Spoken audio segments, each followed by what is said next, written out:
Marami po bang daga sa bahay ninyo? Marami po bang bubuwit sa bahay ninyo? Hindi niyo po alam kung paano sila puksain. Guys, gumamit po kayo ng automatic locking or strap tulad nito. Ito guys, napakagandang gamitin dahil ito ay reusable. Hindi tulad ng iba yung pangdikit lang. Once magamit na guys, itatapon na natin kaagad. Pero ito, once makahuli ng daga guys, hugasan lang siya ng mabuti, gamitan ng sabon, and then pwede na ulit gamitin. Ayun, Nice. napakagandang gamitin guys. Ikalat lang ninyo sa buong bahay ninyo, sa buong paligid ninyo. Talagat maubos at maubos ang daga. Ang gawin niyo po, lagyan lang po siya ng pain dyan sa gitna. Once automatic, maglalak po yan siya. Hindi na yan makakalabas. Ang mga daga guys, alam naman natin guys na napakarumi. Dumadaan po sila sa mga kanal, dumadaan po sila sa mga maruruming lugar. And then pagkagabi, pumupunta sila sa ating kusina, dumadaan sa ating mga lalagyan ng plato, kutsara at baso. Guys, nagdadala sila ng bakterya. Talagang napakarumi, napakadumi nila. And then once magamit natin ng baso na iniwanan ng bakterya, yun, nagbibigay sa atin ng sakit. So, habang maaga pa guys, gumamit po kayo ng automatic locking mouse trap tulad nito.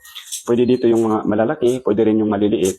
Talagat mauubos at mauubos yan guys. Ayan, napaka-convenient nitong gamitin guys, napakalinis, at higit sa lahat guys, napakamura lang. Ayan, so sa mga gusto nito guys, ilalagay ko na lang po ang link sa yellow basket. Gusto niyo pong mag-check out ng mouse trap na ganito.